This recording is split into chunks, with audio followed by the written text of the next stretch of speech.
Padre,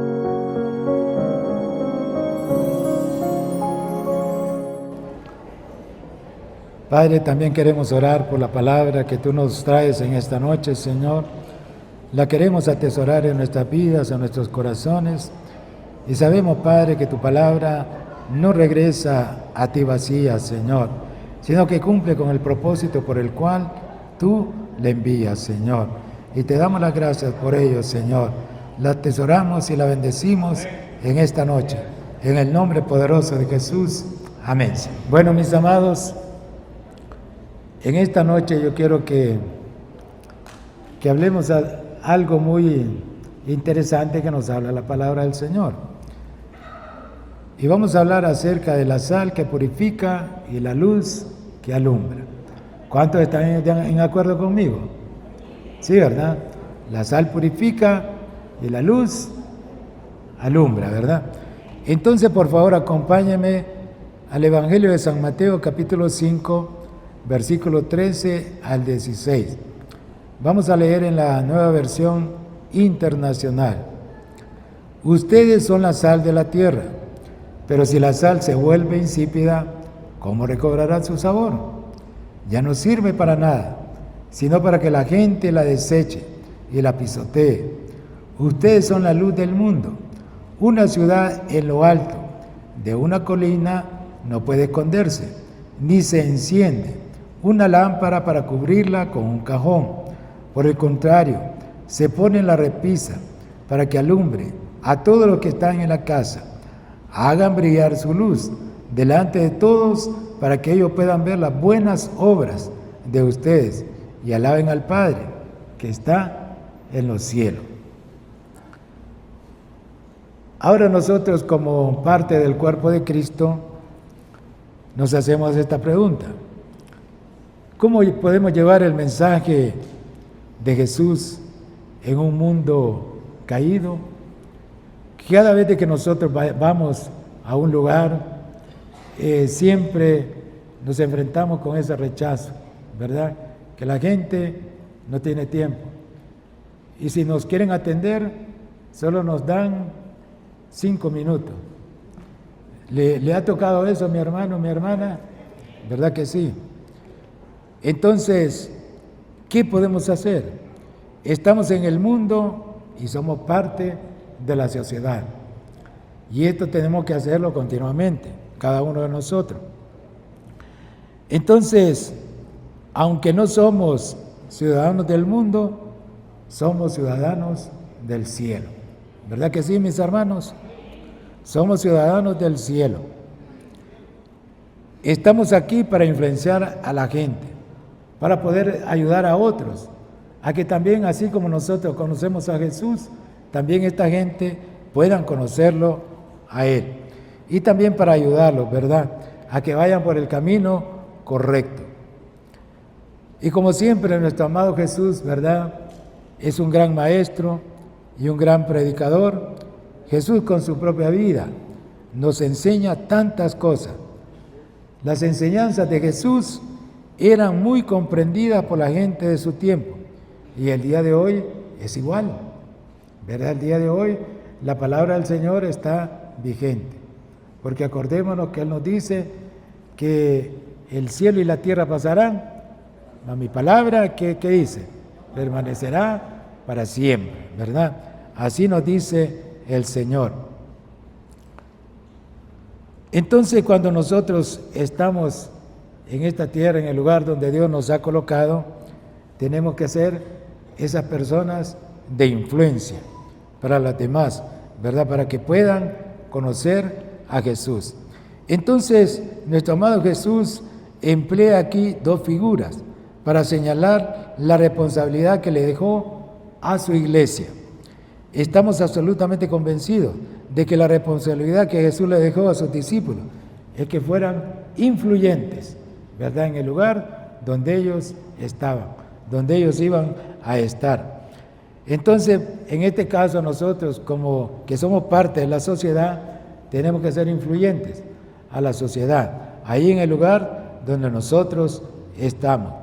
Creo que Jesús levantó personas para que formaran a la sociedad en personas de bien, ¿verdad? Así como ocurrió un día con nosotros, ¿verdad? Dios envió a alguien para que nos hablara de Él. Y nosotros, ¿verdad? Vimos de que estaba bueno lo que nos hablaba y lo escuchábamos muy atentamente, ¿verdad? Pero un día venimos delante de Él y nos arrepentimos de todo pecado y confesamos a Jesús como Señor y Salvador de nuestras vidas. Y ahí vamos para adelante, ¿verdad? Qué bueno, le damos gracias a Dios por ello. Entonces, para otros, para que vivan de acuerdo con los principios de Dios, eso es lo que Dios anhela de cada uno de nosotros. Será una influencia restauradora, ¿verdad? De paz, de bondad. La influencia del cristiano, del discípulo de la iglesia, debería ser siempre así, positiva. Y eso es lo que la iglesia ha sido a lo largo de la historia. Si ustedes estudian el desarrollo del occidente, van a encontrar que los grandes cambios que vinieron al occidente, el occidente es el continente americano en el cual nosotros vivimos, ¿verdad? Entonces, todas las cosas que vinieron de allá, de donde estaba el Señor, el pueblo de Israel, vinieron a occidente, fueron de gran ayuda para nuestra nación y para todas las demás naciones que están en el continente americano. Si nosotros nos vamos a la historia, vemos, ¿verdad?, que el pueblo norteamericano fue un pueblo en aquellos tiempos entregado al Señor. Un pueblo que se esparció por diferentes partes del mundo llevando la palabra del Señor. Y vemos, ¿verdad?, cómo ellos fueron fundamentados en los principios establecidos por Dios en su palabra. Y claro, a medida fue avanzando el tiempo, muchos de ellos, ¿verdad?, ya no quisieron nada con Dios. Pero vemos que otra vez nuevamente esta nación se está levantando. ¿Para qué? Para servirle nuevamente al Señor. Y nos alegramos por ello, ¿verdad? Entonces vemos de que las cosas que vinieron a este continente fueron enseñanzas cristianas. Ahí encontramos los derechos humanos, el valor de la mujer, el valor de la vida desde su inicio, su concepción, la familia, el valor de cada ser humano como persona, creada a imagen y semejanza de Dios.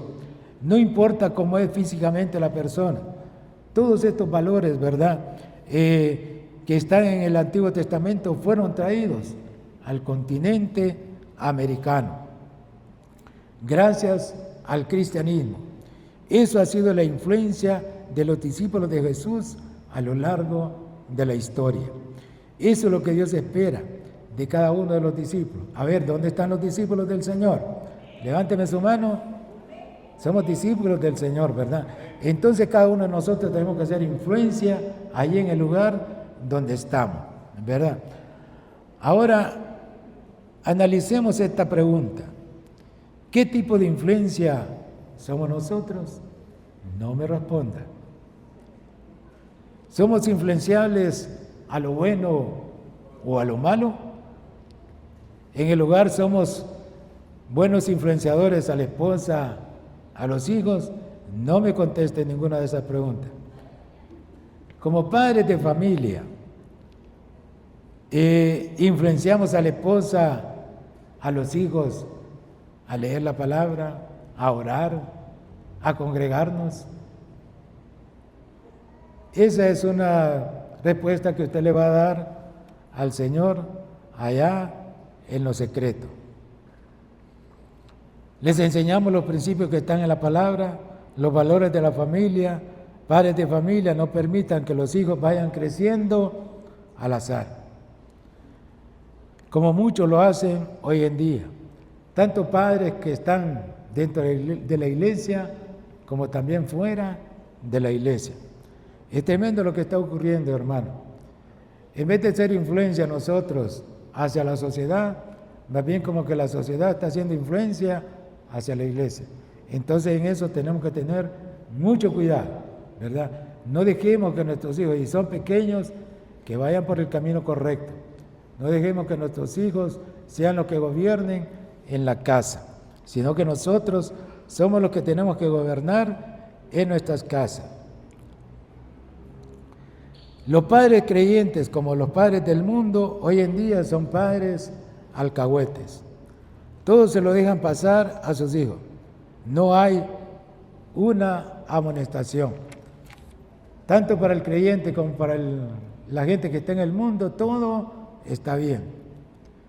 Y hay varios niños que desde pequeñitos son rebeldes por esa naturaleza pecaminosa que está en todos los seres humanos.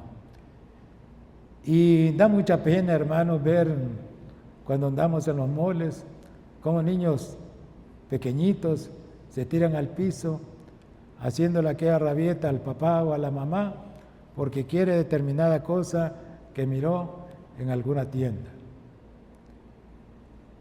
Y algunos papás, ¿verdad?, apenados, los levantan, y solo eso hacen, los levantan y lo toman en los brazos y se van con ellos.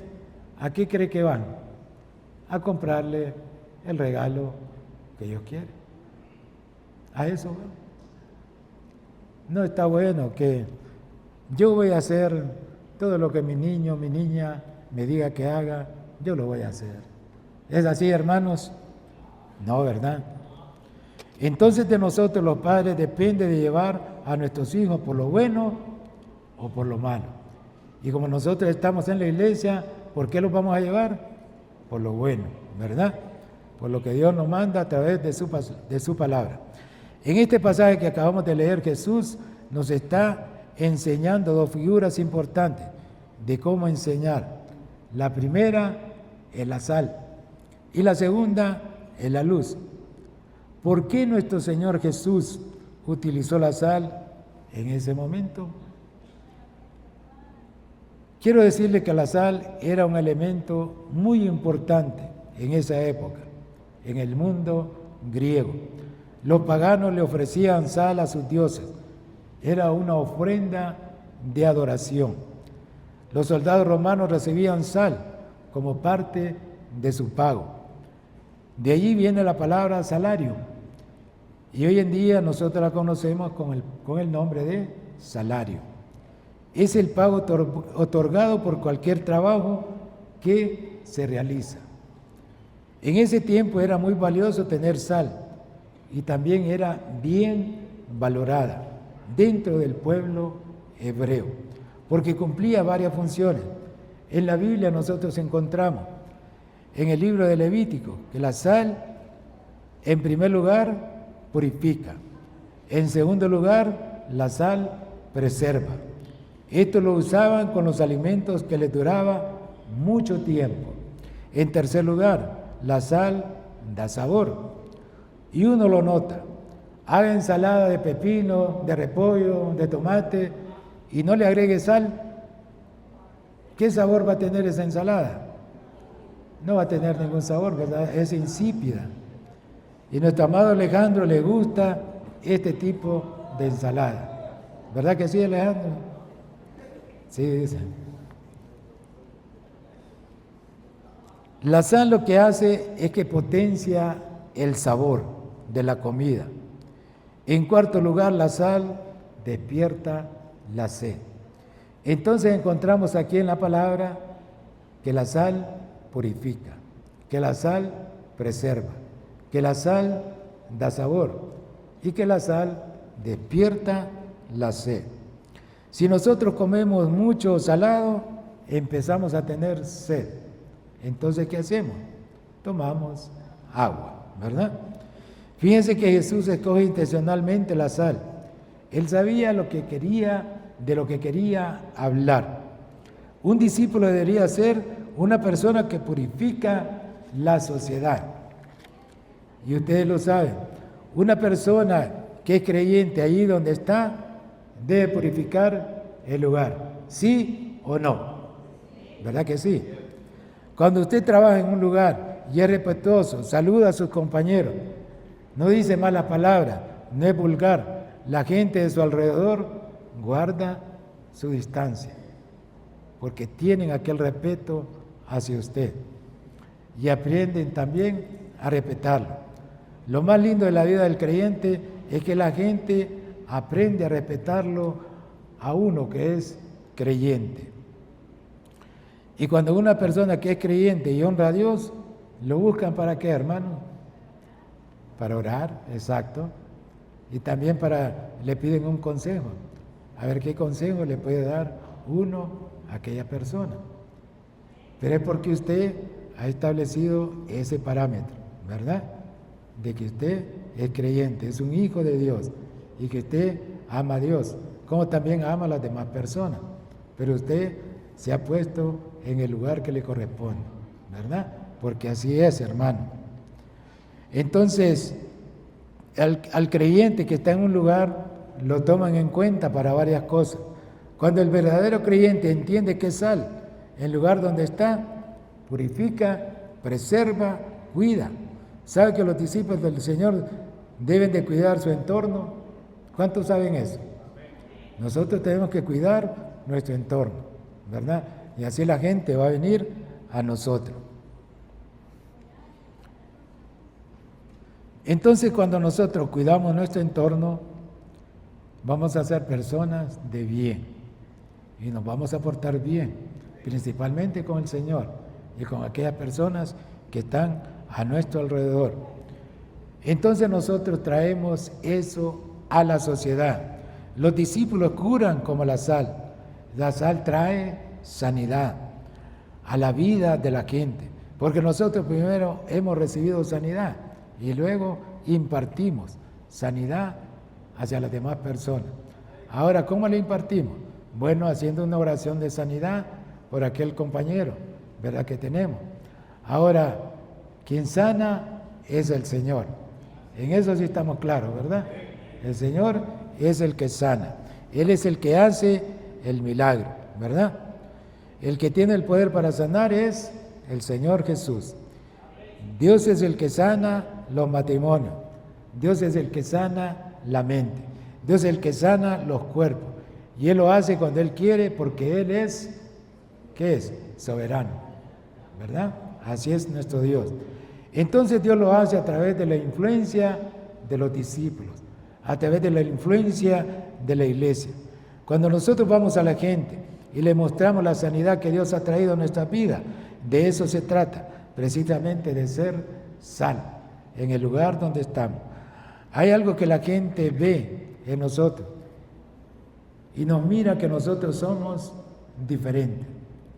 Que tal vez hay un grupo de compañeros que están haciendo chabacanadas, que están diciendo bromas con doble sentido y nos ven que nosotros no participamos en eso, sino que mejor damos la vuelta y nos vamos para otro lado. Entonces la gente empieza a notarnos, ¿verdad? De que nosotros somos diferentes. Entonces ellos guardan su distancia. Entonces cuando uno llega a un grupo de esos, ¿qué creen que pasa, hermanos? Como nosotros somos esa influencia de parte de Dios, miren, hay varias personas que guardan silencio y no siguen con sus bromas pesadas o fuertes y mejor cambian la plática. ¿Por qué? Porque llegamos nosotros a ese lugar. Y hermanos, cuando nosotros nos damos a respetar, a hacerle ver a la gente que nosotros somos diferentes a ellos, hermanos, también existe ese respeto hacia nuestras vidas. Entonces, también, ¿verdad? En nuestro barrio, en nuestra colonia, la gente nos está observando. Aunque usted crea que no, pero la gente tiene los ojos puestos en usted. Y miran cómo anda, miran cómo habla, escuchan cómo habla. Y lo ven como es, ¿verdad? Entonces en su casa, tal vez usted coloca música y la coloca a un volumen moderado y en aquella casa donde usted vive no se escuchan gritos, los vecinos están atentos. Ellos dicen, ve, en esa casa no se escuchan gritos, no se escuchan que tiran las cacerolas, no se escuchan que hay pleitos, ¿verdad? Entonces nosotros también somos influencia allí en el lugar donde vivimos, ¿verdad? Entonces esa es una convivencia a diario, hermano. Nuestro testimonio tiene que valer y ser genuino, ¿verdad? En el lugar donde nosotros estamos. ¿Por qué? Porque somos sal, ¿verdad, hermanos? En la época de Jesús había sal que era impura, tanto que podría perder su sabor. En esta época es muy difícil que eso pase, pero en esa época sí ocurría. Y Jesús nos está diciendo que la iglesia puede perder su sabor. ¿Me escuchó eso? La iglesia puede perder su sabor. Nos está diciendo que nosotros podemos perder de ministrar a otros, porque no tenemos esa comunión con Él. Examinemos nuestra propia vida. ¿Qué tanto estamos ayudando a preservar, a cuidar, a sanar en el lugar donde estoy, en mi hogar, en el trabajo, en el negocio, en el colegio, en todos los lugares donde Dios nos permite estar? ¿Cuántas veces hemos escuchado esa frase? Y yo al escucharla me molesta, hermano, que dice: para ser cristiano como fulano, mejor no lo soy. ¿Molesta esa frase? Sí, hermano, sí molesta. Y honestamente preferiríamos que la gente no haga una propaganda mala de nuestro amado Jesús. ¿Sabe? Nos gustaría que la gente nos dijera: ¿sabe? Yo no conozco a Jesús, pero sí me gustaría conocerlo, porque lo he visto a usted y he visto su manera de hablar, su manera de conducirse. Eso sí nos gustaría que la gente dijera, ¿verdad? Que me gustaría conocer a Jesús. Saben, hermanos, las puertas de las congregaciones están abiertas para que entre todo tipo de personas. Las puertas están abiertas para que los que buscan, los que tienen sed, para los necesitados espirituales, para los quebrantados de corazón. Estas son necesidades espirituales. Y nosotros vemos, ¿verdad?, que en las congregaciones llega este tipo de personas. Entonces, dentro de la iglesia sabemos que todos nos portamos bien, ¿sí o no? Sí, ¿verdad? El asunto es que allá afuera a veces algunos como que les borra el cassette, ¿verdad? Pero no tiene que ser así, ¿verdad? Debemos de portarnos bien dentro de este local como fuera de estas instalaciones. ¿Es así, hermanos? La gente va a conocer a Jesús a través de nosotros. No se trata de que seamos raros, por favor, iglesia, pero sí se trata de que seamos diferentes, que marquemos la diferencia en el lugar donde cada uno de nosotros estemos. Acompáñenme, por favor, a Colosenses capítulo 4, versículos 5 y 6, por favor.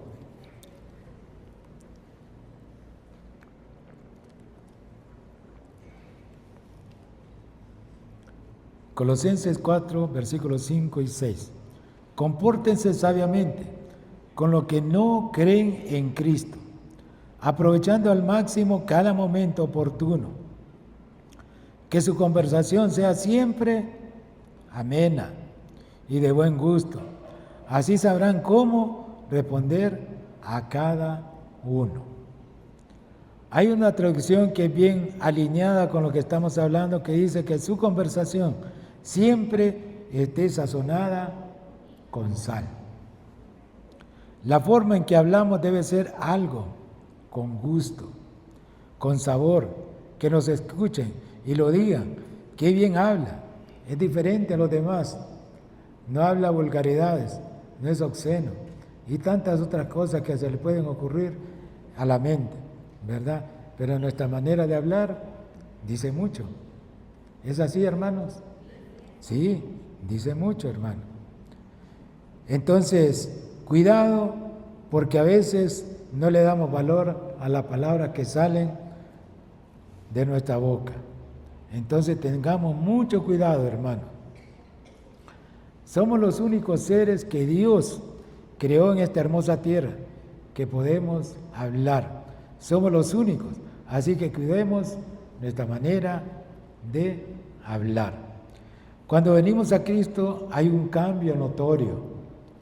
¿Qué sucede? Nuestras palabras y forma de hablar es diferente, ¿verdad? Cambió nuestra manera de pensar. Hubo una renovación en nuestra mente, ¿verdad? Si nosotros antes de venir a Cristo éramos mal hablados, ya estando en Cristo, ya no tiene que salir esas palabras obscenas o malas palabras, ¿verdad? Ya no, ya tiene que ser diferente en nuestra manera de hablar. ¿Es así, mis amados? Y Dios también nos empieza a utilizar, a mejorar el ambiente en donde nosotros estamos. Purificamos, curamos, preservamos, damos sabor a la vida y despertamos la sed de otros por Dios. La gente va a buscar a Dios si ve en nosotros algo. No solo es hablar, es vivir, eso es ser sal. Ahora miremos qué nos dice Levíticos, capítulo 2, versículo 13. Dice: todas las ofrendas de cereal las sazonarás con sal, y no dejarán que les falte la sal del pacto de su Dios. A todas las ofrendas deberán ponerles, ¿qué? Sal. La adoración a Dios debe estar sazonada ¿con qué, hermanos? Con sal. No me puedo llamar un discípulo si no tengo sal. Entonces estoy diluido, no tengo sabor. Adoramos a Dios con nuestra propia vida, con nuestra conversación, con nuestro matrimonio, con todo lo que hacemos. Así que debemos ser sal y definitivamente no debe haber un cristiano insípido. Todos tenemos que tener ese sabor que da la sal. Si usted por esas casualidades en estos momentos usted se siente insípido, ¿qué es lo que tiene que hacer? Ir delante del Padre, ¿verdad? Y buscarlo a Él, para que vuelva nuevamente ese sabor de la sal, para que usted dé sabor en el lugar donde está. Entonces todos debemos de ser influyentes, personas que marcamos la diferencia en todo el lugar, en el barrio, en la colonia, en el trabajo, ¿verdad? Así tiene que ser una persona influyente. Una persona creyente que no tiene sabor, no sirve para nada. Es duro decir esto. Una persona que no tiene sabor no sirve para nada. En segundo lugar, el elemento que nos habla Jesús es la luz. La luz simboliza lo mejor de la sabiduría, lo mejor del amor, lo mejor del afecto. Y la luz siempre está contrastada con las tinieblas. La luz siempre está contrastada con la ignorancia, con lo oscuro. Siempre está contrastada la luz con todas estas cosas, porque cuando usted está en un lugar oscuro, lo primero que hacemos es ir y buscar el interruptor para encender la luz. Entonces ahí se va toda la oscuridad. Y dice el versículo: la luz no se pone debajo de la mesa. En esa época, como en el día de hoy, se colocaban lámparas en los lugares altos, ¿verdad? Así como en el aposento alto habían lámparas, y así como en nuestras casas, ¿verdad? En la sala, en el comedor, en la cocina, en los cuartos, tenemos luz. ¿Y dónde las colocamos? Ahí, ¿verdad? En lo alto. ¿Para qué? Para que alumbre todo lo que tiene que alumbrar en el lugar donde nosotros estamos. Y quiero que entienda esto, iglesia. No somos luz sin Dios. No somos luz sin Dios. Mire lo que dice San Juan, capítulo 8, versículo 12. Una vez más Jesús se dirigió a la gente y les dijo: yo soy la luz del mundo. El que me sigue no andará en tinieblas, sino que tendrá la luz de la vida. Nosotros solo reflejamos una luz, que es la luz de Cristo. La luz viene de Dios. Nosotros no tenemos luz propia, sino que esa luz viene de Dios, ¿verdad? Así es, amados. Y cada día nosotros necesitamos de nuestro Padre Celestial. Tratamos de seguirlo, de caminar sus pasos, y todo lo que Él nos ha dado no lo podemos poner debajo de una mesa. Hay algunos creyentes que son como el agente famoso 007, creyentes encubiertos, entre comillas. Después de 5 años que se habían alejado del Señor, estos creyentes encubiertos les da por escuchar una alabanza allí en el trabajo y la colocan con un volumen bajo. Entonces, otro creyente encubierto le pregunta al que encendió el aparato: oíme, ¿vos sos cristiano? Sí, le dice. ¿Y vos? No, yo también. Pero lo dicen en voz baja. Esos son los creyentes encubiertos, ¿verdad? Espero que aquí no haya ninguno de esos, ¿verdad? No, ¿verdad? Algunos piensan que el ser creyente es algo privado, que nadie se tiene que dar cuenta. Es como un joven, ¿verdad?, que estaba en una congregación y le dijo al pastor, para esos días de Semana Santa: pastor, me voy para mi pueblo, yo quiero que ore por mí. Entonces el pastor, ¿verdad? Sí, claro, con todo gusto. Y oró por este joven y se fue para el pueblo. A los 15 días regresó de nuevo a la iglesia y el pastor le preguntó: contame, ¿cómo te fue en tu pueblo? Pues bien, pastor, nadie se dio cuenta que yo era cristiano. Imagínense.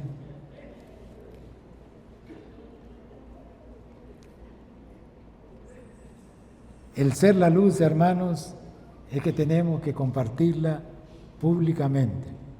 Nuestra fe es para compartirla públicamente, hermanos. En algunos trabajos tienen lugares específicos para que los empleados coman juntos.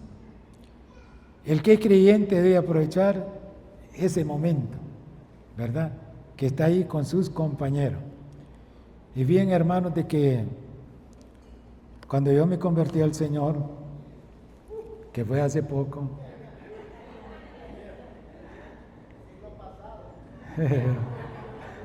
con Alejandro vamos a hablar al final, Almílcar, ¿oíste?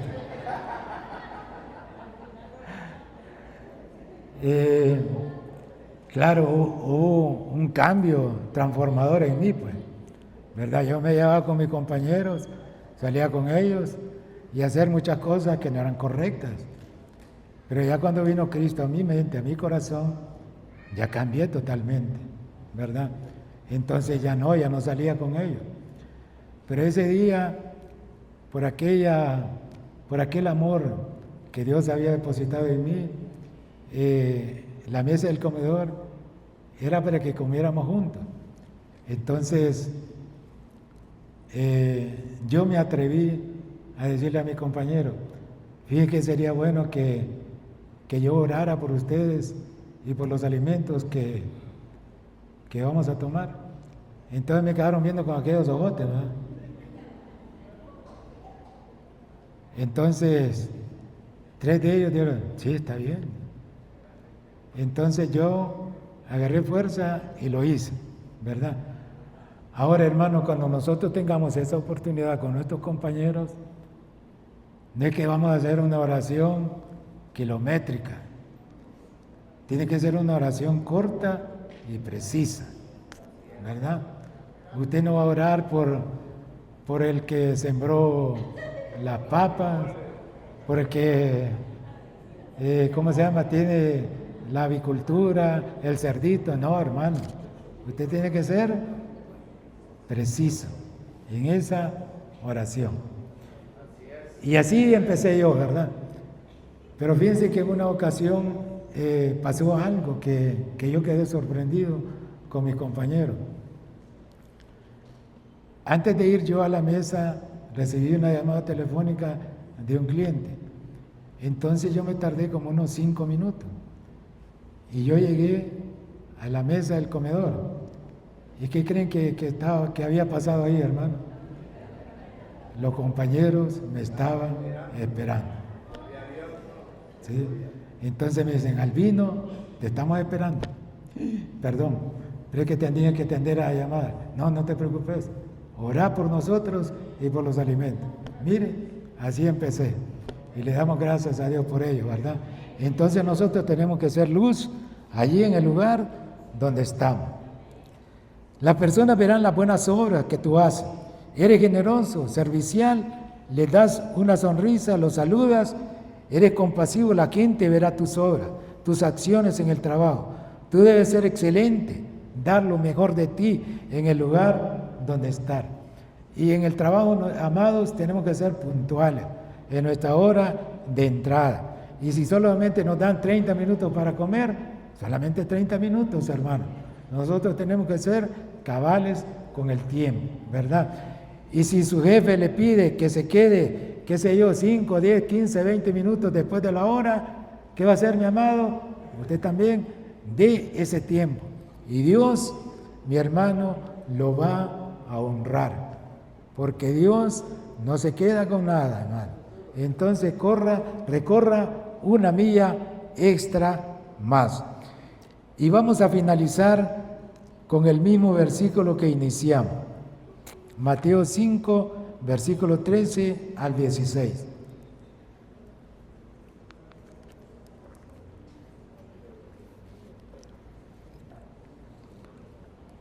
Ustedes son la sal de la tierra, pero si la sal se vuelve insípida, ¿cómo recobrará su sabor? Ya no sirve para nada, sino para que la gente la deseche y la pisotee. Ustedes son la luz del mundo. Una ciudad en lo alto de una colina no puede esconderse, ni se enciende una lámpara para cubrirla con un cajón. Por el contrario, se pone en la repisa para que alumbre a todos los que están en la casa. Y yo quiero que por favor esta última parte la podamos leer todos juntos, por favor, donde dice, hagan brillar su luz. ¿Estamos en acuerdo? Entonces a la cuenta de 3 vamos a leer esa parte. 1, 2 y 3. Hagan brillar su luz delante de todos, para que ellos puedan ver las buenas obras de ustedes y alaben al Padre que está en el cielo. No me gustó eso. Unos iban adelante y otros iban atrás.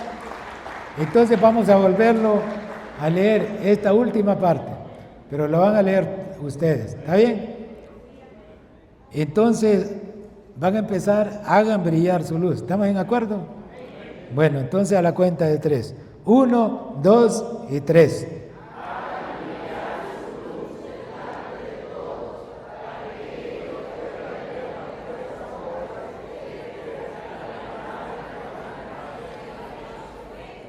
Muy bien, se merecen un aplauso. Qué bueno, le damos gracias a Dios por su palabra. Amén.